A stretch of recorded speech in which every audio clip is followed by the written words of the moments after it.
Noakhali express Sylhet টাইটান্সকে মাত্র ৬২ রানের target দেয়, তারা অল আউট, ওভারও শেষ হয় নাই।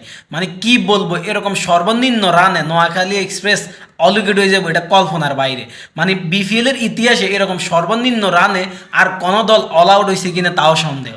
আর কি বলবো, হাবিবুর রহমান সোহানের ৩টা ওভার, প্রথম ৩ ওভার খেলা দেখে আমি তো মনে আশা জাগাইছি যে না, ইনশাল্লাহ নোয়াখালী এক্সপ্রেস আজকে কিছু একটা করবে। বাট ৭৪ নাম্বার ওভারে ২ উইকেট।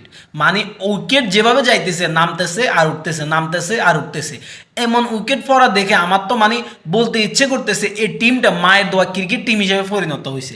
তা না হলে তারা যে একটু দড়ি খেলবে সেটা না, তারা মায়ের বল ঠেকায়, ঠেকানোর বল মারে, মাইর তো যায়, আউট হয়ে যায়। এই যে মুনিম শাহরিয়ার এই পোলাডারে দলে নিছে, মাঝ সাদাকাত নামে একটা ব্যাটসম্যান ছিল, সে খুব দুর্দান্ত ব্যাটসম্যান, তারে দলে থেকে বাদ দিয়ে দিল, বাদ দিয়ে মুনিম শাহরিয়ারে নিল, সৌম্য সরকারকে নিল, নবীরে নিল, যা হোক ওদেরকে নিচে ভালো করছে। আর নবী ভাই এর কথা কি বলবো, সে নাকি সিনিয়র প্লেয়ার, তার সামনে ব্যাটসম্যান ফিল্ডিং দাঁড়ায় রয়েছে, সে বল মারে, তার কাছে গেছে, সে ক্যাচ ধরিয়ে দিছে। মানে বাচ্চা ফোলাফাইনের মতো খেলা খেলতেছে। মানে কি বলবো, এদের বৃত্তে মানে কোনো দায়িত্ব নাই, লাগে যে দায়িত্ব ছাড়া এরা খেলতেছে। একদম হতাশাজনক, একদম হতাশাজনক। মোহাম্মদ নবী ১০ বলে ১ রান নিচ্ছে, আর সৌম্য সরকার সে ৬ বলে ৯ রান নিচ্ছে। মানে কি বলবো রে ভাই, এতটা খারাপ লাগতেছে ম্যাচটা, একদম মায়ের দোয়া ক্রিকেট বোর্ডের টিম বানাই দিছে, হতাশাজনক।